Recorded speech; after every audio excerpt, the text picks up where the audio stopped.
ایک دن ایک حرف سیکھے اور ایک دن ایک حرکت سیکھے تو 11 اور 29 40 دن ہو جاتے ہیں. 40 دن میں یہ تو پورا قرآن سیکھ جانا چاہیے اس کو. بڑا آسان ہے. میں یہ نہیں کہہ رہا کہ آج ہی بیٹھ کر کے 2 صفحے پڑھو. آج خالی الف پڑھ کر کے چلے جاؤ, دوسرے دن صرف با پڑھ کر کے چلے جاؤ, تیسرے دن صرف تا پڑھ کے چلے جاؤ, چوتھے دن صرف سا پڑھ کے چلے جاؤ. ایک حرف بھی ایک دن سیکھ لیا تم نے تو 40 دن میں تمہیں آ جانا چاہیے.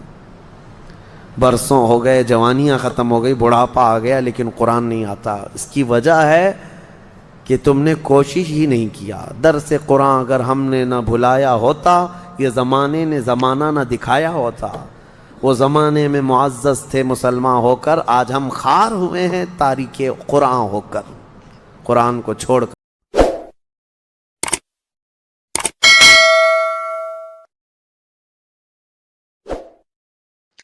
ایک بات یہ بھی بتا دوں, ہر ایک کو تو موت کا مزہ چکھنا ہے. آپ ہیں, ہم ہیں, سب تو اس دنیا سے جانے والے ہیں. لوگ جیتے ایسے ہیں جیسے ان کو جانا ہی نہیں ہے, لیکن یقین ایسا ہے, سب کو پتا ہے کہ دنیا کا بڑا سے بڑا بادشاہ بھی موت کے چنگل سے بچ نہیں سکتا. اور رب تعالیٰ نے قرآن میں فرمایا اینما تکونوا یدرککم الموت ولو کنتم فی بروج مشیدہ, تم جہاں کہیں بھی ہوگے موت تمہیں آ کر پکڑ لے گی, اگرچہ تم مضبوط قلعے میں کیوں نہ بیٹھ جاؤ. دنیا کا کوئی حکیم ایسا معجون نہیں تیار کیا جو موت سے بچا لے. سائنس اتنی ترقی کر کے بھی آج تک موت کی دوا نہیں بنا سکا. جی کوئی نہیں بنا سکتا قیامت تک. قرآن میں اللہ کا وعدہ ہے لکل امت اجل, ہر جماعت کو یا ہر انسان کو موت آنی ہے. اذا جاء اجلهم فلا يستأخرون ساعة ولا يستقدمون. جب وہ اجل آ جائے, جب وہ وقت مقرر آ جائے, تو اللہ تعالیٰ جی قرآن میں فرماتا ہے 1 سیکنڈ نہ پہلے آئے گی نہ بعد میں آئے گی. وہ وقت مقرر سب کا ہے. اچانک ہمارا بھی اعلان ہو جائے گا کہ دنیا سے چلے گئے, انتقال کر گئے. چند دنوں کے بعد پھر معمول پر سب لوگ آ جائیں گے, اور سب لوگ اپنے اپنے گھر بار میں اسی طرح. حضرت سفیان ثوری رضی اللہ تعالیٰ عنہ فرماتے ہیں, لوگ جو ہے گھروں کو کہتے ہیں نا, قاری صاحب کے گھر والے, ظاہر سی بات ان کے بچے بھی ہوں گے.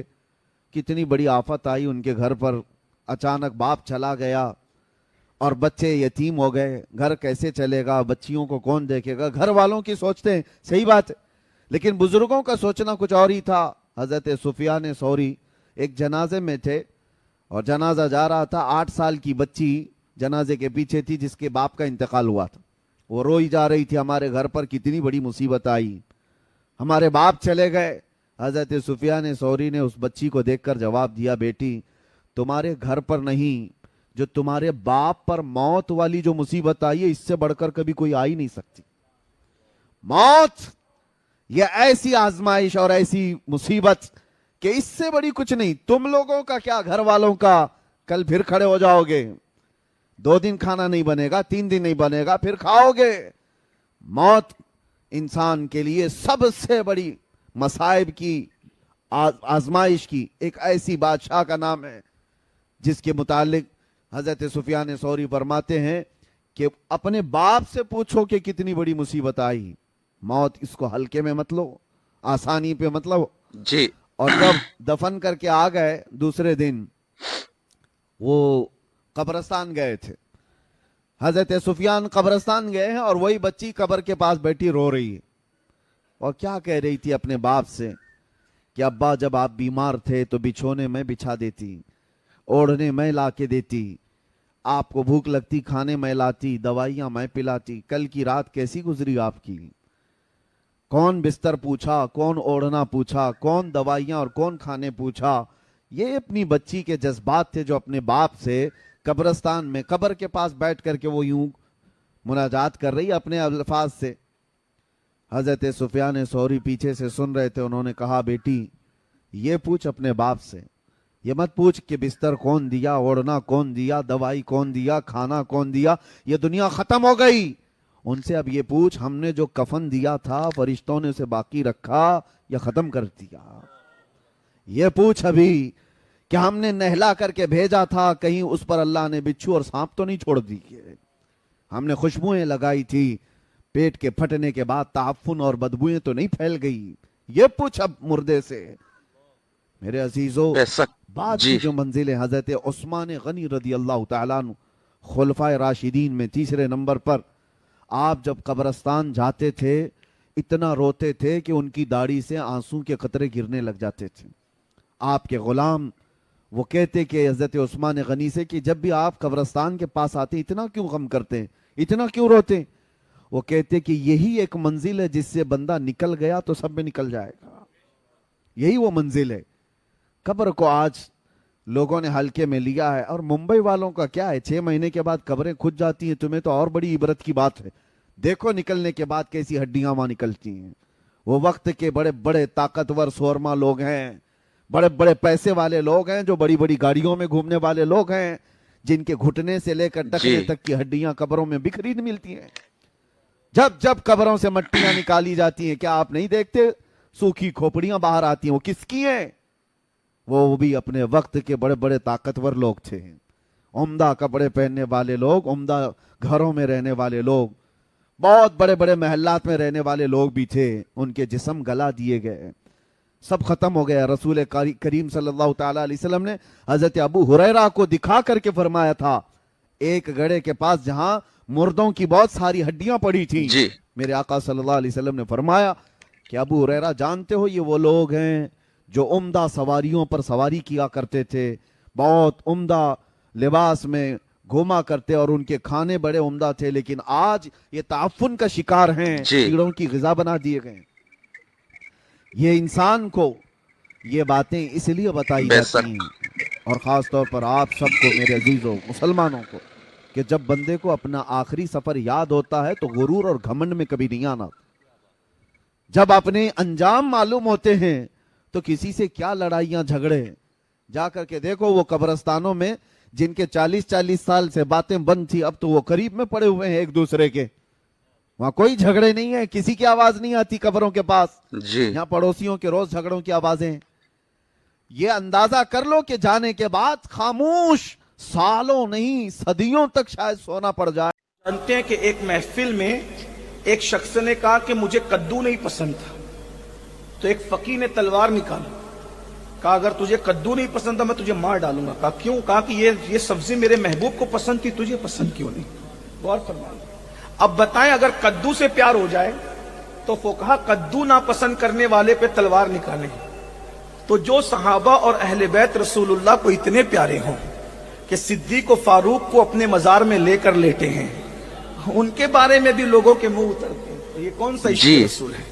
جس سیدہ فاطمہ الزہرا کو کہا کہ فاطمہ میرے جگر کا ٹکڑا ہے، اور جس علی کو کہا انت منی و انا منہ، کہ تو مجھ سے میں تجھ سے ہوں، ان کے بارے میں بھی لوگوں کے منہ اترتے ہیں۔ اب بتائیں نا، صحابہ اور اہل بیت سے حضور پیار کریں اور عشق کے جھوٹے دعوے داروں تمہیں بخار آئے تو پھر کیا بات؟ پھر نصیر نے کہا تھا نام آتے ہی ابو بکر عمر کا لب پر، نام آتے ہی ابو بکر عمر کا لب پر کیوں بگڑتا ہے؟ وہ پہلو میں سلائے ہوئے ہیں، وہ تو اپنے پہلو میں تھپکیاں دے کے سنائے، تجھے کیوں بخار آتا ہے؟ اور تو ہے کون؟ تجھے جمعہ کے اگر شرائط پوچھ لیے جائیں تو اوقات نہیں کہ تو جمعہ کے شرائط بتا سکے، اور تو صحابہ پہ باتیں کرتا ہے۔ تو یزید کا بھی نام صحیح نہیں لے پاتا میرے بھائی، تو یزید کو بھی یزید کہتا ہے، پھر تو صحابہ پہ باتیں کرتا ہے۔ ذرا اپنی اوقات تو دیکھو، اپنی حیثیت تو۔ وہ کہاں صدیق اکبر جس کے بارے میں حضور فرمائے ایک مرتبہ صدیق و فاروق کا دونوں کا ہاتھ اپنے ہاتھ میں لے کے فرمایا میرے صحابہ دیکھ رہے ہو میں کس حالت میں ہوں؟ کہا حضور دیکھتے ہیں، آپ کا ایک ہاتھ صدیق کے ہاتھ میں، ایک ہاتھ فاروق کے ہاتھ میں۔ فرمایا انشاءاللہ ہم تینوں قیامت کے دن اسی شان سے اٹھائے جائیں گے۔ یہ حال ہے۔